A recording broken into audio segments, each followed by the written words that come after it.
Film की शुरुआत में हम एक कपल को देखते हैं जिनका कुछ दिन पहले ही बच्चा पैदा हुआ था, मगर किसी वजह से दोनों ही काफी परेशान घबराए हुए थे और अपने घर के सारे आईनों को वो तोड़ रहे थे। बच्चे की मम अपने बच्चे को झूले में डालकर बाहर किसी काम से चली जाती है, जिसके बाद हम बड़ा ही अजीब सीन देखते हैं। झूले के पास से एक बेबी मॉन्स्टर निकलता है जो उस बच्चे के चेहरे पर हल्का सा कट लगा देता है, जिससे उसका खून निकलने लगता है। उधर जब बच्चे की डैड आखिरी शीशे को तोड़ने जाते हैं तो उसे नहीं तोड़ पाते, क्योंकि उस शीशे में से एक चुड़ैल बाहर आकर उसे जान से मार डालती है। बच्चे की मॉम जब वापस आती है तो ये देखकर काफी घबरा जाती है कि उसका बच्चा भी अब नहीं रहा, वो भी मर चुका है। उसका जिस्म नीला पड़ गया था, जो देखने से लग रहा था कि इसे मरे हुए जिसे काफी दिन हो गए हैं। अब ये चुड़ैल जैसे अचानक आई थी वैसे ही गायब भी हो जाती है, जिसके बारे में समझना काफी मुश्किल था। खैर अब कुछ वक्त के बाद हम दोबारा से एक कपल को देखते हैं जिनका भी कुछ वक्त पहले ही एक बच्चा हुआ था। इनमें औरत का नाम रेचल था। ये लोग एक नई जगह पर रहने के लिए आए थे। वो लोग अपना सामान अभी रख ही रहे थे कि इसी वक्त उनके लिए एक पार्सल आता है। ये पार्सल रेचल की मोम ने भेजा था, जिसमें कुछ डब्बे और खिलौने थे जो रेचल की बहन और उसके बच्चे के थे। रेचल की बहन और कोई नहीं बल्कि वही औरत थी जिसे हमने शुरुआत में देखा था, और उसी के बच्चे और हस्बैंड के साथ सब हुआ था, यानी चुड़ैल और बेबी मॉन्स्टर ने उन्हें मार दिया। अब उनके साथ हुआ क्या था ये तो हम जानते हैं, मगर क्यों, इस सवाल का जवाब हमें कहानी में आगे जाकर मिलेगा। सामान को देखकर रेचल खुश नहीं होती, ये सोचकर कि मेरी मॉम ने मेरे बच्चे के लिए पुराना सामान भेज दिया और उस बच्चे के खिलौने जो मर चुका है। इस पर उसका हस्बैंड कहता है जो तुम्हारी बहन के साथ हुआ वो एक हादसा था, और अब अगर हम उन चीजों को वहम ना बनाए तो ही अच्छा है। इन चीजों में एक किताब भी थी जिसमें एक दूसरी जुबान में कुछ लाइन्स लिखी हुई थी, कुछ तस्वीरें थी और एक धुन भी बनी हुई थी। अब रेचल को तो ये जुबान समझ नहीं आती थी, मगर उसके हस्बैंड को थोड़ी बहुत आती थी, इसीलिए वो किताब को चेक करके बताता है कि ये जो लाइन्स और धुन है ये ललाबाई है, एक लोरी है। अब रेचल उसे गुनगुनाने लगती है, मगर एक कॉल की वजह से वो चुप हो जाती है और किताब को बंद कर देती है। अब कुछ दिन ऐसे गुजर जाते हैं। उनका बच्चा बाकी बच्चों की तरह हमेशा रोता रहता है, सोता भी नहीं है, इसलिए दोनों काफी परेशान हो गए थे। परेशान भी क्या, थक गए थे। ये सोचकर कि बच्चों को पालना आसान नहीं होता, दोनों ही अपने अपने काम से छुट्टी लेकर अपने बच्चे का ख्याल रख रही थी। रेचल एक बिजनेसमैन थी, जबकि उसका हस्बैंड एक आर्टिस्ट होता है। आज उसकी आर्ट्स, उसकी कला की एग्जीबिशन थी, यानी उसकी नुमाइश हो रही थी, इसीलिए उसका हस्बैंड काम पर चला जाता है और रेचल अकेली उसका ख्याल रखती है। वो उसे चुप करवाकर शांत करके सुलाने की कोशिश करती है, मगर वो सोता ही नहीं। फिर जब वो उसके लिए बेडशीट निकाल रही थी तो उसे वही किताब मिलती है जिसमें वो लोरी लिखी गई थी। उसे अब जैसी रेचल गुनगुनाती है तो उसका बच्चा अब बड़े ही आराम से सो जाता है। पर ठीक इसी वक्त पर हम देखते हैं कि घर की एक शीशे पर दरारें पड़ रही है, जो काफी अजीब था। रात को जब उसका हस्बैंड काम से लौटता है तो रेचल उसे बताती है कि मैंने बेबी को ललाबाई लोरी सुनाई और वो बड़े आराम से सो गया, जिससे वो भी काफी खुश हो जाता है। इसके बाद वो दोनों सो जाते हैं, जिनके पास में ही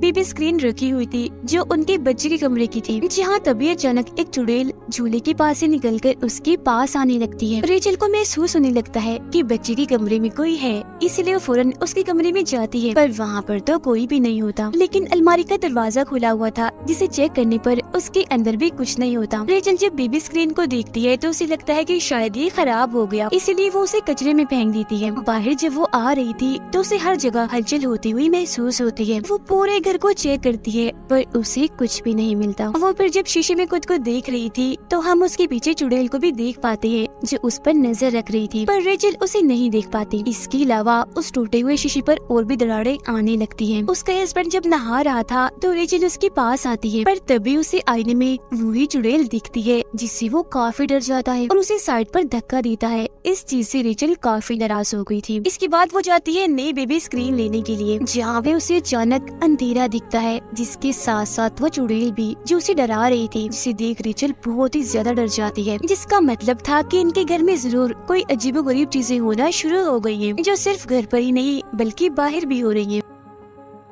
अब वो जो चुड़ैल थी वो शीशे के अंदर से ही रेचल और उसके बच्चे पर नजर रख रही थी और दरारें भी उस पर बढ़ती ही जा रही थी। अब रेचल को अपने बच्चे के कमरे से उसके रोने की आवाजें आने लगती है, मगर हैरत वो तो उसके पास ही था, इसीलिए घबराते हुए वो उसका कमरा चेक करने जाती है, जहाँ झूले में एक और बच्चा रो रहा था। वो जैसे कंबल हटाती है तो वहाँ कोई बच्चा नहीं बल्कि खिलौना था। वो इन सब चीजों से काफी डर गई थी और आसपास के दरवाजे भी क्योंकि अपने आप ही खुल रहे थे, बंद हो रहे थे, तो वो घर से बाहर जाकर बैठ जाती है। फिर उसका हस्बैंड जब घर आता है तो वो उसे भी बताती है कि मुझे बहुत डर लग रहा है, शायद घर के अंदर कोई है। तो अब एक रॉड लेकर अंदर जाकर वो चेक करने लगता है, पर उसे भी वहाँ कोई नहीं दिखता। पर हड़बड़ी में उसका तोता अपने पिंजरे से बाहर आकर वहाँ उड़ने लगता है और गलती से वो उस तोते को मार देता है। अब ये तोता बचपन से उसके साथ था, इसीलिए वो काफी दुखी हो गया था। जहाँ तभी आकर रेचल उसे संभालती है। वो उसे कहती है कि शायद इस सब में मेरी गलती है, मैं अभी अपनी बहन की तरह पागल हो रही हूँ। जिस पर वो उसे समझाता है कि इसमें तुम्हारी कोई गलती नहीं है, तुम्हारी बहन तो पूरी ही पागल हो गई थी,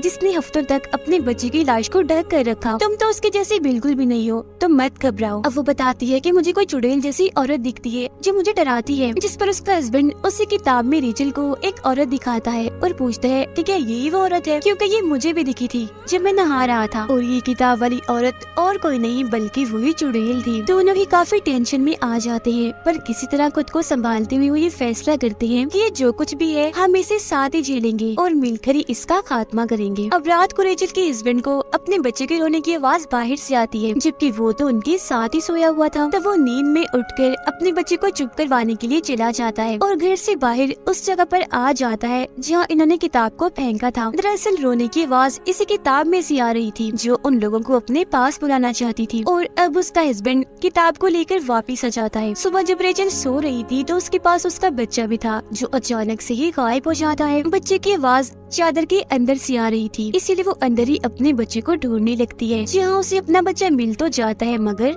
मरा हुआ, जो देख वो काफी घबरा गई थी, जबकि असल में उसका बच्चा बिल्कुल ठीक था, जिसे देखकर उसकी जान में जान आती है। अगले दिन उसका हस्बैंड अपने बच्चे को लेकर चला जाता है, क्योंकि आज रेचल ने किसी जरूरी काम से जाना था। रेचल का हस्बैंड अब एक चर्च में जाता है, जहाँ आकर उसकी मुलाकात एक प्रीस्ट से होती है। जबकि दूसरी तरफ हम रेचल को एक मेंटल हॉस्पिटल में जाता हुआ देखते हैं, जहाँ उसकी बहन थी। रेचल का हस्बैंड उस प्रीस्ट को सब कुछ बताता है जिन चीजों का उन्हें सामना करना पड़ रहा था, और वो किसी एक्सोर्सिस्ट के बारे में पूछता है जो भूत प्रेत को कंट्रोल करने के माहिर होते हैं, ताकि उन्हें कोई मदद मिल सके। ये सारी बातें सुनकर प्रीस्ट उसे कहती है कि बिल्कुल यही सब रेचल की बहन भी पूछती हुई आई थी, और अब वो उस किताब को देखकर उसके बारे में बताने लगती है। उधर रेचल भी अपनी बहन को सब कुछ बता देती है, जो सुनकर वो कहती है कि क्या तुमने वो ललाबाई लोरी तो नहीं गाई? जिस पर रेचल हाँ में जवाब देती है, जो सुन उसकी बहन डर जाती है और कहती है कि मैंने वो सारा सामान लॉक करके रख दिया था ताकि वो किसी को भी ना मिल सके, मगर वो तुम तक आ गया है, लोरी भी तुमने गा ली है, तो अब बहुत बुरा होगा। और अब रेचल की बहन और प्रीस्ट उस किताब के बारे में बताने लगते हैं। तो यहाँ अब सामने आएगी उस चुड़ैल और लोरी की कहानी। अब जैसा कि हम जानते हैं कि दुनिया बनने से पहले गॉड ने सबसे पहले एडम और ईव को बनाया था, पर अक्सर लोगों का कहना है कि उनसे पहले गॉड ने एक औरत को बनाया था जिसका नाम लिलिथ था, जो कि बहुत ही खूबसूरत थी। अब एडम ने एक खास किस्म की लोरी बनाई, जो सुनकर लिलिथ हमेशा उनके पास आ जाया करती थी। लिलिथ उनके साथ रहना चाहती थी, मगर ईव की वजह से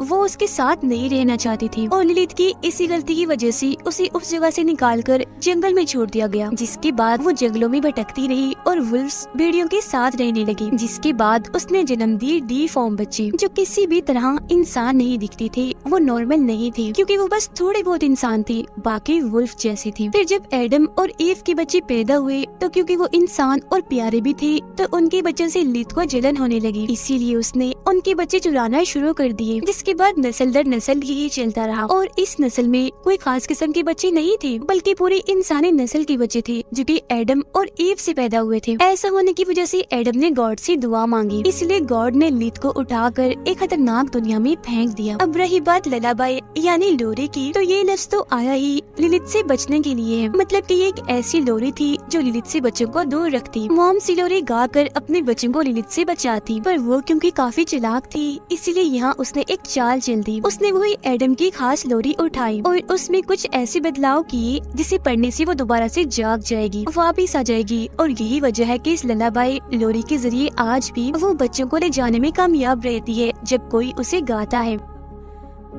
उसकी बहन कहती है कि मैं तुम्हारे बच्चे को बचा सकती हूँ, बस मुझे यहाँ से निकालो, जिसके लिए रेचल मान जाती है। उधर रेचल का हस्बैंड उस प्रीस्ट से मदद मांगता है, जिस पर वो कहती है कि ये सिर्फ कहानियाँ हैं, झूठी दास्तान है, सच नहीं है, तो इसमें मैं तुम्हारी कोई मदद नहीं कर पाऊंगी और तुम भी रिलैक्स हो जाओ। जो सुनकर गुस्से में उसका हस्बैंड यहाँ से चला जाता है। घर आकर वो देखता है कि बाथरूम की सारी टैप्स टूटियां खुली हुई है, जिनमें से पानी आ रहा था। तो वो अपने बच्चे को कमरे में छोड़कर उन्हें बंद करने वॉशरूम में चला जाता है, जहाँ तभी दरवाजा दरवाजा अचानक बंद हो जाता है। बाहर उसका बच्चा अकेला था, जहाँ तभी उसके पास बेबी मॉन्स्टर आता है, जो कि और कोई नहीं बल्कि लिलित के बच्चे हैं। और शुरुआत में भी झूले के पास हमने जिस बेबी मॉन्स्टर को देखा था, जिसने बच्चे के चेहरे पर कट लगाया था, वो भी और कोई नहीं बल्कि लिलित का ही बच्चा था, क्योंकि ये भी दरअसल इंसान के बच्चों को पसंद नहीं करते थे। और वो रेचल के बच्चे के सामने शीशे का एक बर्तन तोड़ देती है, जिससे बच्चे के सामने ढेर सारा कांच बिखर जाता है, जिससे कि उसे किसी भी वक्त लग सकता था। उधर बाथरूम में रेचल के हस्बैंड को भी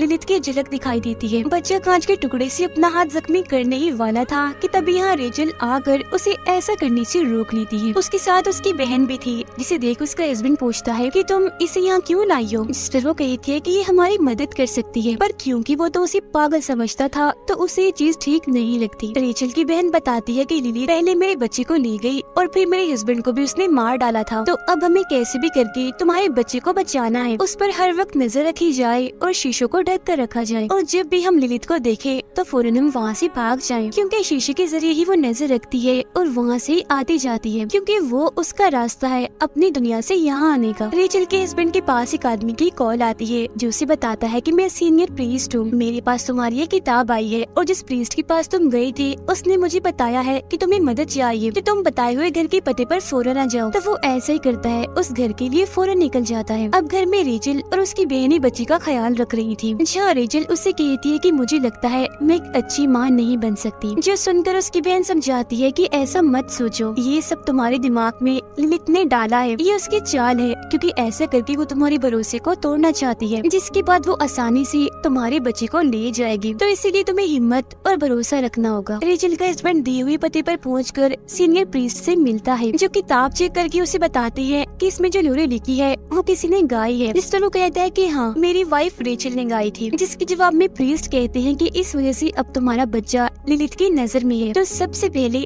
तुम्हें अपने बच्चे को लिलित से बचाना है। और हाँ, वो बच्चे को सीधा डायरेक्ट आकर नहीं ले जाती, उसे नहीं मारती, बल्कि उसका प्रोसेस किसी रिचुअल जादू की तरह होता है, जिसे पूरा करके ही वो बच्चे तक पहुंच सकती है। इस रिचुअल में 3 स्टेप्स होते हैं, जिनके पूरा होते ही इस दुनिया का दरवाजा खुलता है और वो आ जाती है। पहला स्टेप था उस लोरी को गाना, फिर दूसरा घर में किसी जानवर परिंदे का खून बहना, जिस पर फौरन रेचल का हस्बैंड कहते हैं कि हाँ मेरे तोते का खून बहा था, वो मर गया है, जिसका मतलब था कि अब आखिरी तीसरा स्टेप ही बचा है रिचुअल पूरा होने में, और वो है उनकी बच्ची का एक बूंद खून बहना। जब ऐसा होगा तो लिलित उसे लेने आ जाएगी, यानी कि शुरुआत वाले बच्चे को जो कट लगा था उसके खून बहने की वजह से लिलित उसे ले जा पाई थी, और ये सब और कोई नहीं बल्कि लिलित के बच्चे करते हैं। और उन्होंने रेचल के बच्चे के सामने भी ग्लास का बर्तन इसलिए तोड़ा था ताकि उसका खून बहे और रिचुअल पूरा होते ही लिलित आकर उसे ले जाए।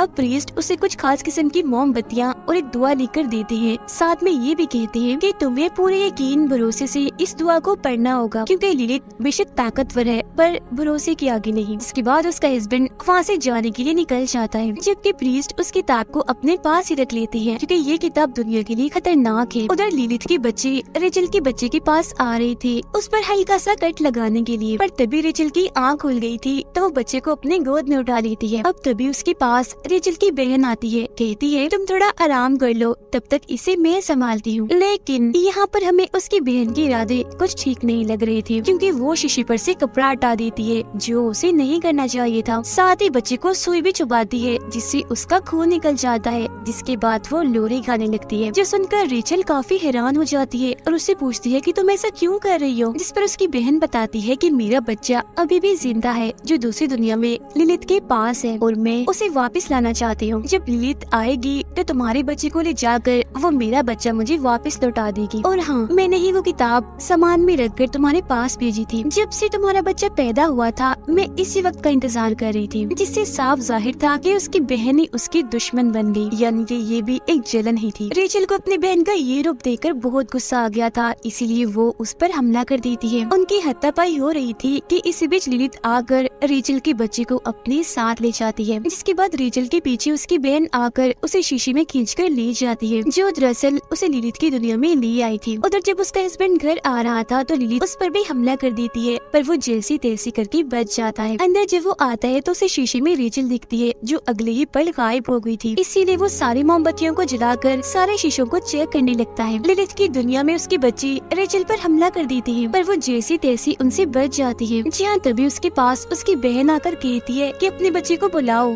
पूरा यकीन यकीन से, क्योंकि ऐसा करके ही हम उसे ढूंढ पाएंगे और दोनों बच्चों को बचा पाएंगे। अब रेचल जैसे अपने बच्चे का नाम लेती है तो उसे उसकी आवाज भी आने लगती है, जिसका वो पीछा करने लगती है। लिलिथ फिर रेचल के हस्बैंड पर हमला करने के लिए आती है और उन मोमबत्तियों को भी बुझा देती है, मगर जब वो धुआं पड़ने लगता है वो भी पूरे यकीन के साथ, तो मोमबत्तियां दोबारा से जल जाती है, जिस वजह से लिलिथ वहाँ से चली जाती है। उधर रेचल एक कमरे में जाती है जहाँ उसे अपना बच्चा भी मिल जाता है, पर तभी इधर लिलिथ आकर उस पर हमला करके बच्चे को उससे छीन लेती है। उसकी बहन भी वहाँ आ चुकी थी, जो लिलिथ पर हमला करके बच्चा लेती है और रेचल के हाथ में देकर कहती है कि जल्दी करो, भाग जाओ यहाँ से। खुद वो लिलिथ को रोकने में लग जाती है, पर अपनी खतरनाक लोरी को सुनाकर लिलिथ उसे भी मार डालती है। उधर जब रेचल भाग रही थी तो सारे शीशे टूटने लगते हैं, जिनसे बचने के लिए रेचल अब और भी तेज भागने लगती है। यहाँ उसकी मदद कर रही थी उसके हस्बैंड की दुआ करने की आवाजें, और अब इससे पहले उसके घर का भी शीशा टूटता वो पहले ही उसे पार करके वापस आ जाती है। अब लिलिथ भी उन पर हमला करने के लिए आईने से बाहर आने लगती है, पर अब वो दोनों मिलकर एक साथ दुआ को दोहराने लगती है और उसे इस दुनिया में आने से रोक देती है। इसके बाद लगता है कि सब कुछ शांत हो गया था,